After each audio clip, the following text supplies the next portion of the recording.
This episode of Irritable Dad Syndrome features Southern culture on the Skids. All music clips were used with permission from the artist.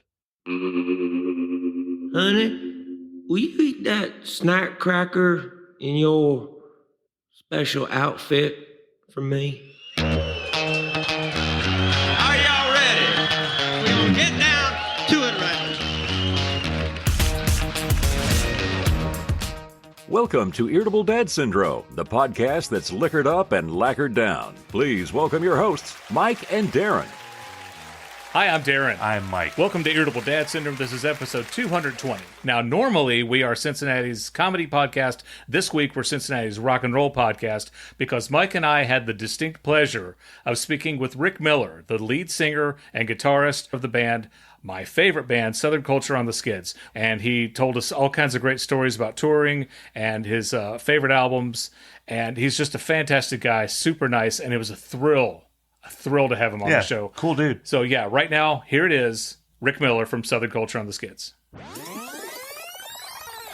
So with all your albums, what's your best album? What's your favorite album? And what was your most popular album? They may be the same, or they may be all completely different.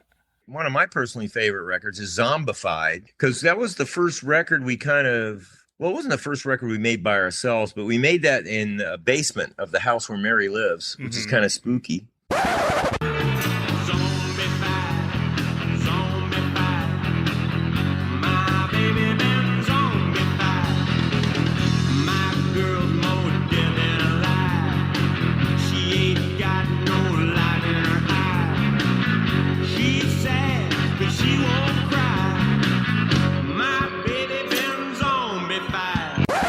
I love Halloween. I love horror movies. I love all the B-movie stuff. And that was just a really fun record for me to make. And I really liked that record. Liquored Up and Lacquered Down was a really good record. There's a lot of songs on that record that we still play too. Cheap Motels and things like that. I tell you the one that I really, I love them all. Mm-hmm. Mojo Box.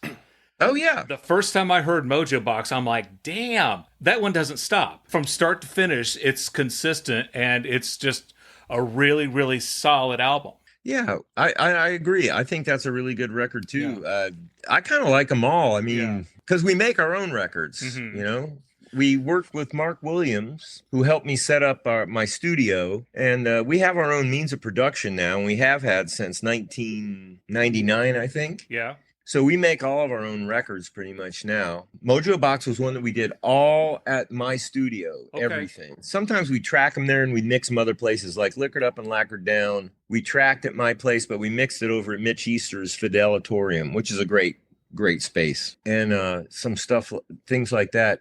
Oh, I tell you another record that I really like, and it's all covers, is Countrypolitan Favorites. Countrypolitan Favorites, yeah. Because those are all... Tombstone Shadow, you and Mary just harmonized perfectly on that.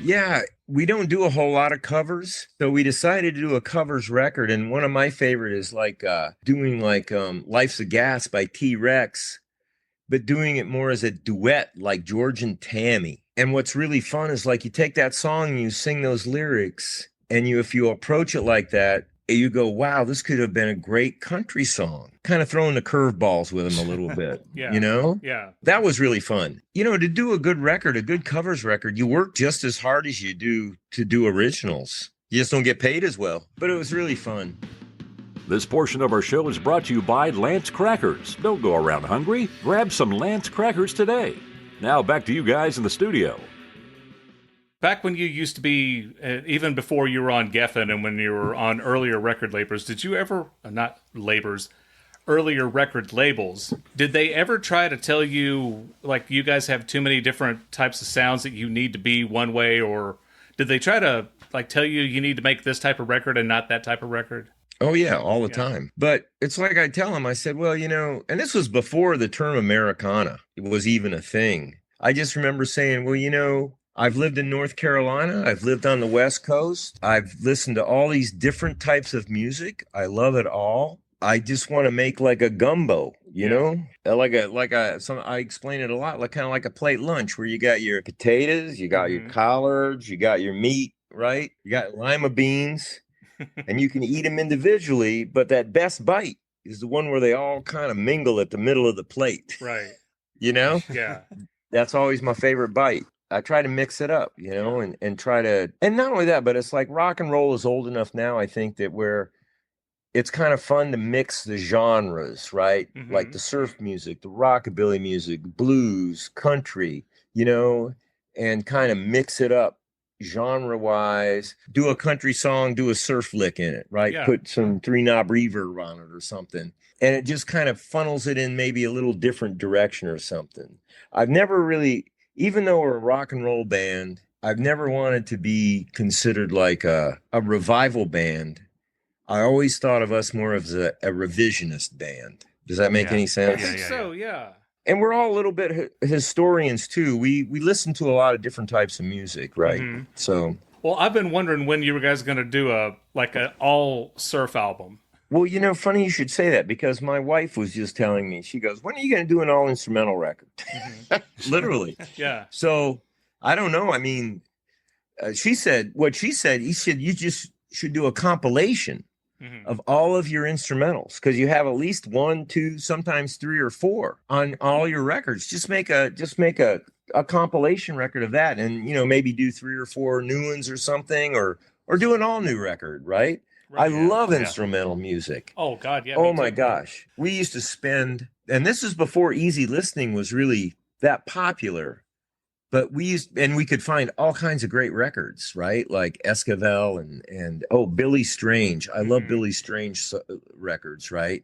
We used to find all these great instrumental records, in thrift stores and stuff, and what you might call Muzak back then, those days, or easy listening's a better thing for it. But some of that stuff is incredible sounding records. Like the production is really good. Yeah. And they used to have like a George Barnes record would have a little thing on the back, and it showed where all the mics were placed. The little diagram. You ever seen that on some of those old Mercury records and stuff like that? It was when stereos, I think, were getting really, really popular, and the idea of a stereo sound and high fidelity and things like that.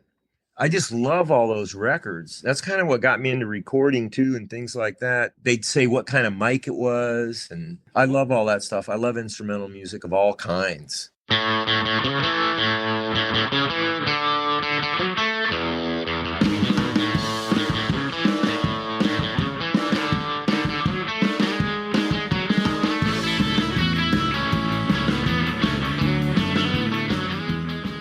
You might know this because you seem like you were a music historian and a musician. This may be a bad comparison, but a lot of people say Nirvana was the band that killed heavy metal or hair metal music. What happened to surf music? Did something come along that just made people, what happened? Where did it go? It went away.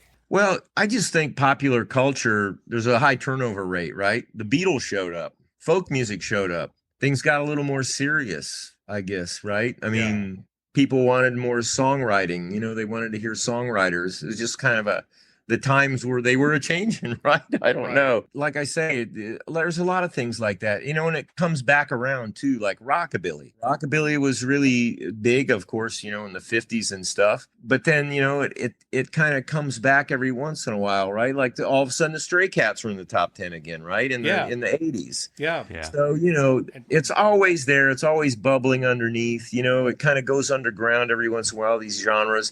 And then something will happen and it comes kind of back up. And I think really with like satellite radio and all these kind of theme oriented music programs, I think it's really good for things like garage rock and surf music and rockabilly and obscure country and all that kind of stuff too, because the DJs are very knowledgeable and they play deep cuts. And I think it can, because just being able to hear stuff like that on the radio kind of gives us some longevity, or it gives us some legs, right? Or, or it gets people interested. It doesn't have to be a lot of people, but enough people to kind of keep it going. That's the important thing because, and like record stores were a really important thing for me growing up.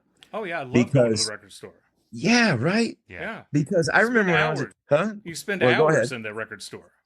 Oh, yeah. Well, here's a good example of like when I was a kid, I heard Blue Cheer doing Summertime Blues, right? Boom, boom, boom, boom, boom, boom, right? And I thought, wow, I really like that song. There's something about that song I like.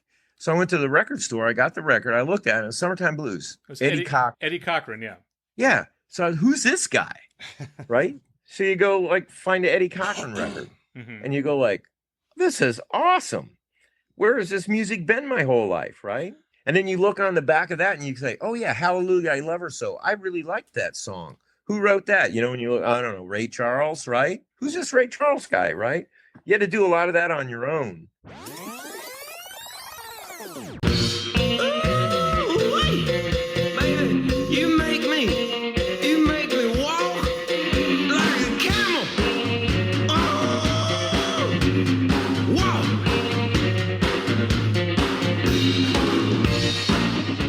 Camel Walk is your guys' most popular hit, and any club. It was a total throwaway. Yeah, but they would probably burn the place down if you don't do the Camel Walk. I want to know, when Weird Al did Lame Claim to Fame, did he approach you, or what did you think of when you heard that? Because it was totally an inspirational, not a parody, but I can't remember exactly what they call it. Well, Dave is friends with Weird Al's drummer. That makes sense. And Weird Al, when we were on Geffen, Weird Al did a treatment for a video of, I believe, House of Bamboo. So he was aware of our band way back before that. I think he came to one of our shows and we met him backstage because he wrote a treatment for that song to do a video. Of course, they didn't do the video. I mean, it didn't go anyplace. I like Weird Al. I mean, I like funny stuff. We were all flattered that he did that, and they dressed up like us. Yeah. In the video, so that was kind of cool. But Dave is friends with Weird Al's drummer. They've got a connection there. I was a total surprise. I did not know it was coming. None of us did. It's not like he called us and said, "Hey, I'm going to wear some bib overalls in my video." Right? So I got to talk to Dave in Newport, and I told him that I'm also a drummer, and I bought a cocktail kit because I love watching him play, and I think it's cool. It's just really neat looking, and I like the sound you get out of it.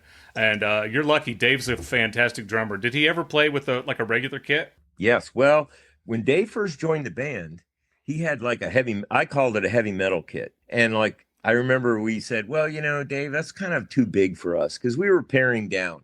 It was Mary and I and Dave. And we all decided that this is what we were going to do. So we found an old house that was deserted. And we found out who owned it. And we went to their house and said, hey, we want to rent this deserted house. Will you rent it to us? We'll clean it up and all this stuff. There was kudzu all around it. And it was back in the woods.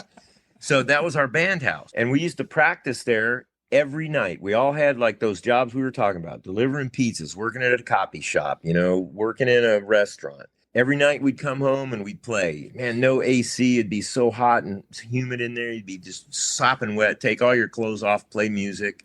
Right? All night long, did it. Oh, for a whole year, we woodshedded like that. So, let's see. I kind of lost my train of thought. What were we talking about? I don't know. Dave having a heavy metal drum kit, and he paired down.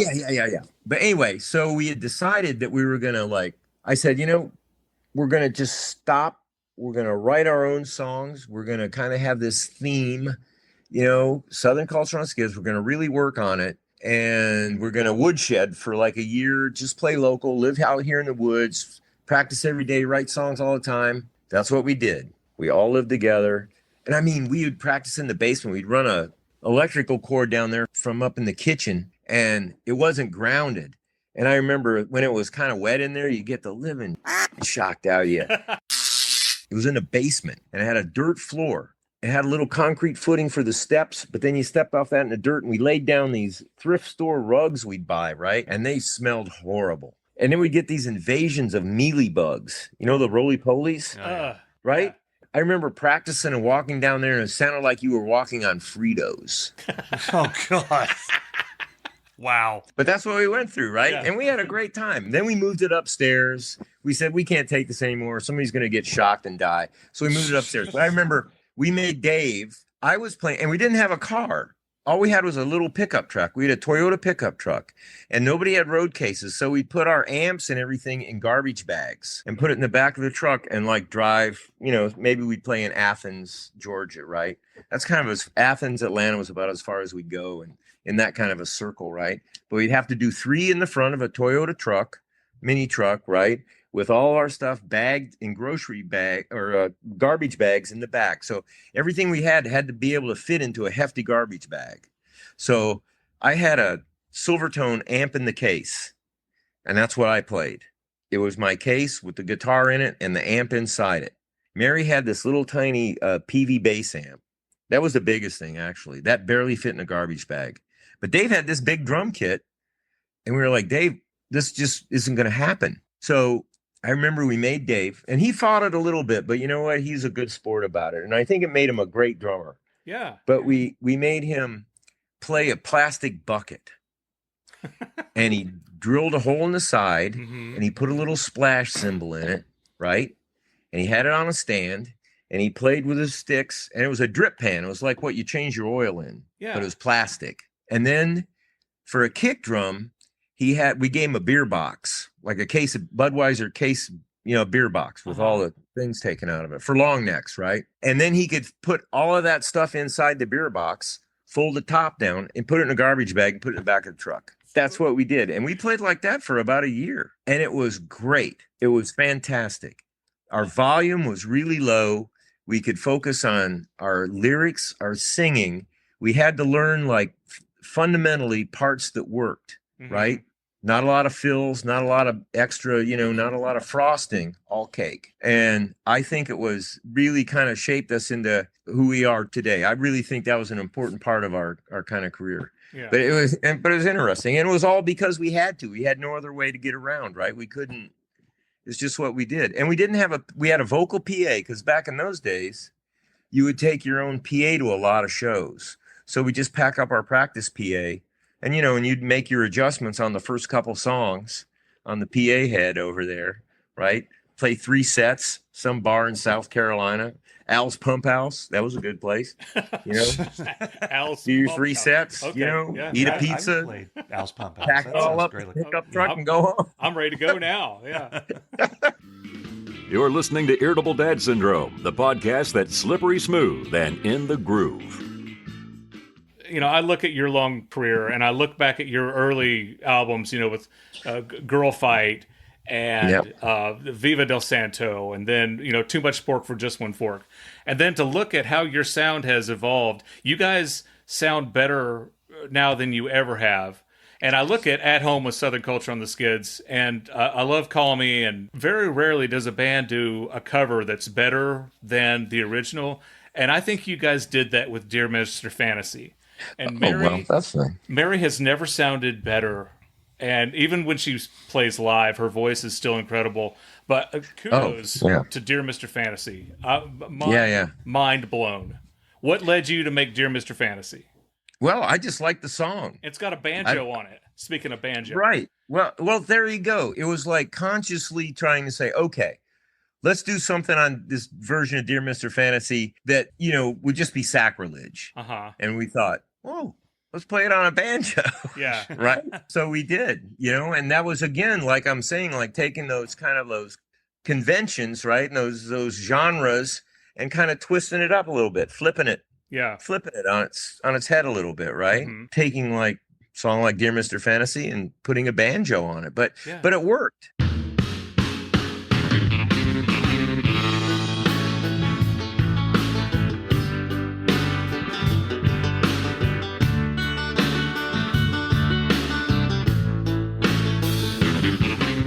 Mary sings it great.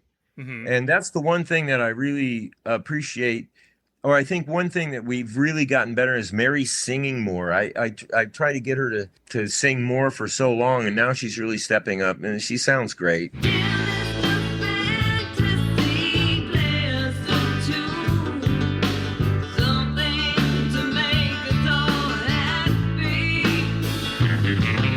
it adds another dimension to the show, Was she where- against singing a lot in the early days, or? Well, she just, I don't know. She was a little bit shy about it, I think, maybe.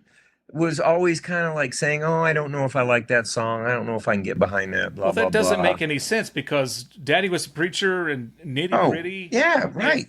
Love-A-Rama, they were all crowd pleasers. Mary gets behind the mic and everybody goes off their chain. Oh, Nuts. listen, you're talking to you're talking to the choir. I mean, you're preaching to the choir here. Yeah. So I'm just happy she's doing more and more, right? Yeah. What is your favorite Little Debbie snack cake? Tell us now at irritabledadsyndrome.com. With so many songs, I mean, to 20, 23, however many albums you have, how do you pick a set list? I mean, how do you decide we're going to do this amount of songs? Because you got to please the old fans. You're trying to please the new people who are coming along. Or are you at a point where you don't care? You're just doing it for That's you. because I think there are some artists who don't care. I remember Prince, just stopped playing the hits because he was bored and didn't want to and didn't really care what the audience thought. Well, some of those songs are some of the ones we'll do with audience participation, like the Camel Walk or 8-Piece Box, Dance for Santo, Me. Yeah. things like that. So that throws another spin on them that makes them all kind of fun and a little bit different each night. I mean, you feel that way sometimes about some of the songs, but it doesn't bother me at all really to play some of those songs over because I know the fans want to hear them. Right. But then we always try to find we'll do some deep cuts or something. Like one of my favorite songs to play live right now is Put Your Shoes Back On. I'm loving that. Yeah. Right. And for this next round of touring in the fall, we'll probably pull a few, deep cuts out and relearn them or kind of revamp them. And things like that. We were doing Dance in Mississippi for a while Love because that song. of Liquored Up and Lacquered Down, the reissue of that. Yep. And Fried Chicken and Gasoline. I want to play that more often in live shows. Yep. And The Man That Wrestles the Bear, kind of like I was saying, like, where are we playing? Are we playing like a dinner theater tonight? Okay, Yeah. let's do Man That Wrestles the Bear and Neighbor Burns Trash and My House Has Wheels and you know what I mean? And, Yeah. Well, anytime you open up with Voodoo Cadillac, the crowd goes crazy. well, yeah, we always try to open with Skull Bucket in the Voodoo Cadillac because one, it kind of sets us up. It Yep. says, okay, boom, we're here. And that big opening chord of Skull Bucket is a great way to start a show. Just a giant shrang.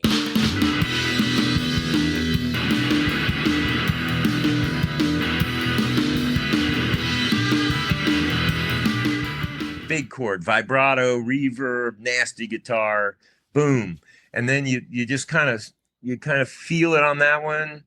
It's always a good place to start for us. It's got a Link Ray vibe, kind of like if you had to say, what are you about? I'm about Link Ray guitar wise. Yeah. And then in the Voodoo Cadillac, where you got the Tony Joe White CCR thing, great groove. Everybody can start dancing. And then from there, wherever. I took a buddy of mine to see you. This is years ago, and he had never seen you, didn't know anything about you. And you came out and you opened up with Run Chicken Run, and his jaw dropped, just literally dropped. And then it was just hell on wheels the rest of the show. You guys never slowed down. You never stopped. It was incredible. Yeah. Well, that's the one, I love my old Den Electro guitar. I mean, that's $100 guitar, but that thing will play all night long. You never have to change a guitar. Don't you hate? I mean, I don't necessarily hate it. Sometimes I like it. I don't like going to see a band and then the guy has to change guitars every 2 songs. Oh, yeah. Look, what are you Right? doing? It just kills up the your mind. flow. Yeah. Yeah, it kills the flow, right? I'm always kind of proud that I can get that old Dan Electro to stay in tune and sound good for 90 minutes. Yeah. So, but it keeps the flow going too, Yeah. Can you tell me one more time what Link Ray said when you did the cover of his song? He said, "F me, that should have been a hit." And then you told him that it was a hit. Yeah. Well, first he said, "Rick, what was that last song you played? I love it. I love it. Is that one of yours?" Yeah. And I said, "No, Link, that's one of yours." And that's when he looked at me just like befuddled and said, "Well, f me." He said, "That should have been a hit." And I said, "You're right." Yeah. Do you have a lot of songs in the vault? Well, yes. I always have like a whole bunch of, I wouldn't say in the vault that are finished, but because we have a studio And when I get off the road, I always go into the studio and try to and work. I've always tried to say like, well, when I'm not on the road, I'm going to work 40 hours a week, just like a plumber, right? Or just like anybody else. And I'm going to work on my music and my playing and my writing and my studio licks, right? And just kind of like, that's what I do. So I've got a ton of half finished, 3/4 finished, almost finished songs at any given time, right? So when we go to make a record, we'll just kind of start picking some of that stuff out. I'll start going through stuff and I'll say, oh, this, here's this one, Mary, but it needs a new bass line, or it needs a bass line. Yeah. And maybe you could sing it, right? Here's the lyrics I was thinking of. So I get things rolling and started, and then we'll get, Dave and Mary will have a couple group practices. We'll go through some stuff. Usually it starts with Mary and I, though, because we're the ones that have to sing them. Right. And we'll decide, we'll say, well, we'd like it in this key or this tempo, but here's a great riff. And here's a couple good lines I have. Let's fill it out now. Yeah. And stuff like that. So, at any given, we have tons of stuff. Do you have a new album coming out? Well, we were going to work on one this summer. I took the summer off from touring a whole lot, June or July and most of August. But Mary's mom fell down and broke her pelvis. Oh, no. Yeah. So Mary's been spending a lot of time helping her up in Roanoke, Virginia. So that set us back a little bit on that. But we'll have some more time in this winter. Yeah. So awesome. Well, Rick, honestly, I couldn't thank you enough for being with us tonight. Yeah. Again, I've been a fan for so long, and I can't thank you enough for your music. And it's just every time I go on a long road trip, I take 4 or 5 of your discs with me, and I do. I can't leave the house unless I have some Southern Culture on the Skids in the car. Well, there's nothing like traveling to some good music, right? That's right. That makes me feel good. And I want to tell everybody that if you guys want to check out Southern Culture on tour, you've got to. And you can go to scots.com. That's SCOTS.com. You can get merch from them. And you can check them out. And you will absolutely love them anytime. Mike, did you want to? No, I really appreciate you coming on the show. I mean, one thing I can say is that right now Darren edits the podcast 100% of the time, but we used to go back and forth with it. And I remember there was one time I had an opportunity to put like a snippet of Southern Culture as like a cold open or something. And I was going to do it just to make Darren, happy. And I just saw Camel Walk, and I'm like, oh, let's see what this is. And then I spent the rest of the night like, what the is this? What in the heck is he talking about? It's got a lot of cowbell. I was like, holy crap. So I appreciate that, just like for that one night of Little Debbie. Yeah, I'm coming on home. Coming on home, baby. So I do appreciate your music. And like I said, I'm going to visit my brother-in-law tomorrow, and he's flipping out that we're talking to you. So it's been really cool. I appreciate you taking the time. Well, tell him I said hello. I will. Tell Mary that we hope that her mom is okay. Tell Dave we said hi. And again, thanks for being here. I want to tell everybody out there that if you go to irritabledadsyndrome.com, you can go and you can check out our merch, and you can become a patron. You can help us out, and you can do all this stuff. But thank you for joining us, and we hope to see you next week on Irritable Dad Syndrome. Irritable Dad Syndrome is a Mike Odell, Darren Cox production. Anyway, music's fun.